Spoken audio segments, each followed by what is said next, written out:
नमस्कार दोस्तों, स्वागत है आपका वॉइस ऑफ साइलेंस में, जहां हर खामोशी कुछ कहती है। हमारी आज की कहानी एक बेहद ही भावनात्मक और प्रेरणादायक कहानी है। ये कहानी आपके दिल को छू जाएगी, इसलिए इसे अंत तक जरूर सुनिएगा। इसका शीर्षक है माँ का हक। चलिए कहानी शुरू करते हैं। सीमा देवी अपने कमरे के कोने में बिस्तर पर बैठी थी। सुबह सुबह उनके घुटनों में तेज दर्द उठा था। गठिया की बीमारी ने उन्हें कई सालों से जकड़ रखा था। हाथ पैर बार बार सुन्न हो जाते और कभी कभी उठने बैठने में तो कभी चलने में भी तकलीफ होती। वो कमरे में बैठे बैठे सोच ही रही थी कि कैसे दिन काटे कि तभी बाहर से बहू की तेज आवाज आई, मम्मी जी जरा बाहर आइए, आज के बाद घर में नौकरानी नहीं आएगी तो झाड़ू पोछा आप ही कर दीजिएगा। सीमा देवी चौंक पड़ी, धीरे धीरे सहारे से उठी और दरवाजे तक पहुंची। बहू, तुमने काम वाली बाई को क्यों मना किया? पहले तो वो रोज आकर काम कर देती थी। नैना तुनक कर बोली, मम्मी जी अब जमाना बदल गया है, हर काम के लिए नौकरानी रखने की जरूरत नहीं। घर में आप भी तो बैठी रहती हैं, थोड़ा बहुत काम कर लिया करेंगी तो ये जो बैठे बैठे शरीर में जंग लग जा रहा है वो भी ठीक होगा। झाड़ू पोछा करने में कौन सा पहाड़ तोड़ना है? सीमा देवी ने कांपती आवाज में कहा, बहू तुम्हें तो पता है ना, मेरे जोड़ों का दर्द बढ़ गया है। झाड़ू पोछा करना मेरे बस की बात नहीं, उठना बैठना ही मुश्किल हो गया है। किसी तरह अपने काम ही कर पाती हूँ, डॉक्टर ने मना भी किया है। नैना ने व्यंग से हंसते हुए कहा, डॉक्टर ने मना किया है? अरे दिन भर बिस्तर पर बैठकर सीरियल देखते समय तो कोई दर्द नहीं होता, बैठकर बकरी की तरह चरती रहती हैं तब भी दर्द नहीं होता, पर काम बोलते ही सब बहाने शुरू हो जाते हैं। सीमा देवी का दिल पसीज गया। उन्होंने गहरी सांस ली और बोली, बहू मैं बैठकर सीरियल नहीं देखती, दर्द सहने के लिए मन बहलाने को टीवी चला लेती हूँ, और जिंदा रहने के लिए खाना तो चाहिए ना, या खाना पीना भी छोड़ दूँ, और ये काम करना मेरे वश में नहीं है। पूरे जोड़ में दर्द हो रहे हैं, थोड़ी तो इंसानियत दिखाओ। नैना ने आंख तरेरते हुए कहा, इंसानियत? मम्मी जी ये मेरा घर है, यहाँ जो मैं कहूँ वही होगा, और सुन लीजिए जो मैं कहूँगी आपको वही काम करना पड़ेगा, अब बहाने बनाने से कुछ नहीं होगा। सीमा देवी सन्न रह गई। उन्हें लगा जैसे बहू के शब्द तीर बनकर उनके दिल में धंस रहे हों। कुछ बोलने की हिम्मत नहीं जुटा पाई, चुपचाप बाहर आंगन में आकर बैठ गईं। आंगन के एक कोने में बनी पुरानी चारपाई पर बैठकर वो आसमान को ताकने लगी। आंखों से आंसू बह निकले और तभी उनका मन अतीत की गलियों में खो गया। उन्हें याद आया वो दिन जब उनके पति का देहांत हो गया था। घर की जिम्मेदारी अचानक उनके कंधों पर आ गई थी। गांव में पुराना पैतृक मकान था, लेकिन अकेले वहां रहना उनके लिए मुश्किल था।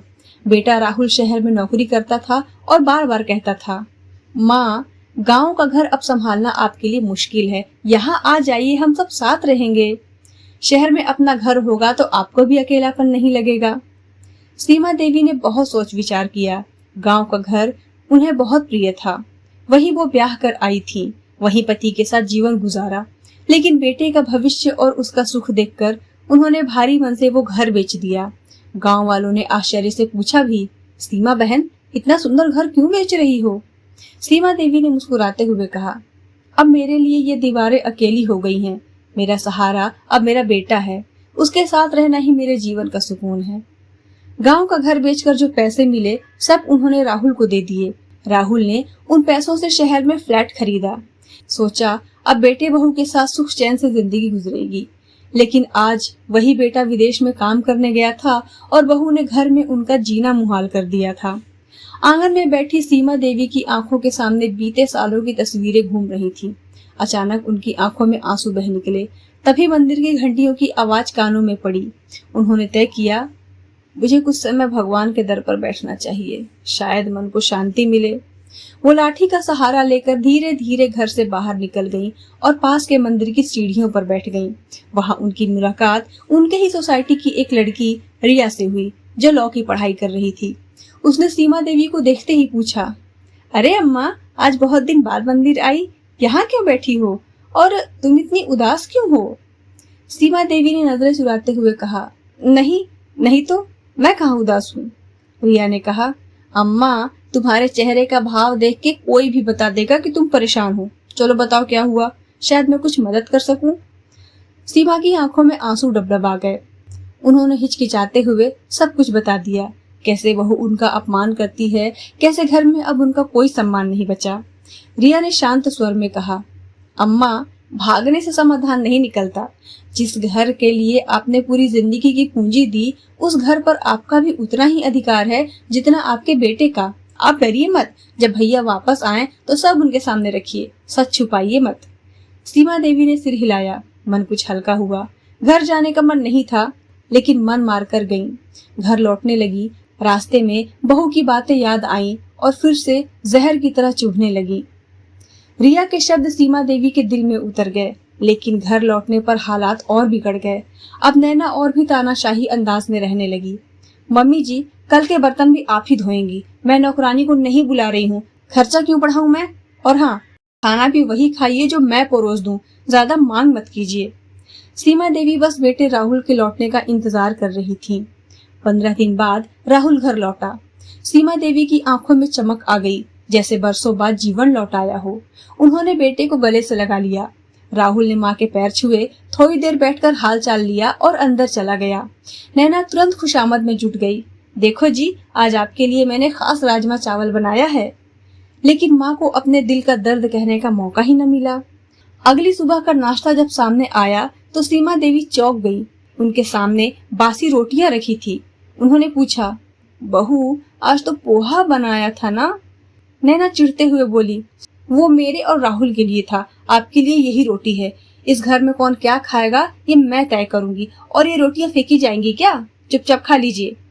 उसी समय राहुल कमरे से बाहर निकला। उसने बासी रोटी देखी और गुस्से से भर गया। नैना, ये क्या है? माँ के लिए ताजा नाश्ता क्यों नहीं बनाया? नैना सकपका गई। वो मम्मी जी ने खुद ही कहा था, उन्हें बासी रोटी ज्यादा पसंद है। राहुल गरज उठा, झूठ मत बोलो, मुझे सब पता है। रिया ने मुझे 1 हफ्ते पहले ही सब बताया। वो तो मैं काम में फंसा था, इसलिए जल्दी आ नहीं पाया। तभी मैंने तय कर लिया था, अब माँ को उनका सम्मान वापस दूंगा। ये कहते हुए राहुल ने अपनी बैग से एक फाइल निकाली और माँ के हाथ में रख दी। सीमा देवी हैरान रह गईं। ये क्या है बेटा? राहुल उनकी आंखों में देखते हुए बोला, माँ, ये घर अब आपके नाम है। हाँ, मैंने कानूनी कागजात बदलवा दिए हैं। ये घर पापा के पैसों से बना था और उनका सबसे बड़ा हक आप पर है। आप इस घर की असली मालकिन हैं।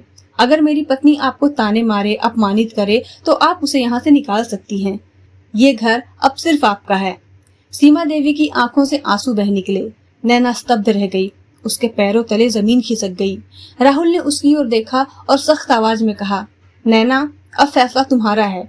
माँ के सम्मान के साथ इस घर में रहना या अपना सामान समेटकर निकल जाना। मेरी माँ की इज्जत पर कोई समझौता नहीं होगा। नैना का चेहरा शर्म से झुक गया। उसे समझ आ गया कि जिस घर को वह अपना समझकर दूसरों को नीचा दिखा रही थी, वही घर अब उसकी परीक्षा बन चुका था। सीमा देवी ने बेटे को गले से लगाया और धीमे स्वर में बोली, बेटा, आज तुमने मुझे वो सम्मान लौटा दिया जो मैंने सालों पहले खो दिया था। अब मैं चैन से जी सकती हूँ। घर का माहौल बदल चुका था। अब सीमा देवी के आंसुओं की जगह मुस्कान थी। नैना अब सीमा देवी से कभी बदतमीजी नहीं करती, चुपचाप अपना काम करती।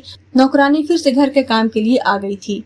राहुल जब भी काम से बाहर अधिक दिनों के लिए जाता तो माँ को अलग से कुछ रुपए देकर जाता और कहता, माँ, ये पैसे सिर्फ आपके लिए हैं, इनसे आपका जो मनाए वो करें। सीमा देवी के दिल से बेटे के लिए आशीर्वाद निकलता। ये कहानी सिर्फ सीमा देवी की नहीं, बल्कि उन तमाम माताओं की है जिन्होंने अपने बच्चों के लिए अपना सब कुछ कुर्बान कर दिया, लेकिन बदले में अपमान पाया। माँ का हक और उसका सम्मान कभी नहीं छीना जा सकता। दोस्तों, क्या राहुल ने सही किया? आप इस कहानी के बारे में क्या विचार रखते हैं? हमें कमेंट करके जरूर बताएं। इस वीडियो को अपने दोस्तों, रिश्तेदारों के साथ शेयर करें। साथ ही हमारे चैनल को सब्सक्राइब करना ना भूलें। राधे राधे।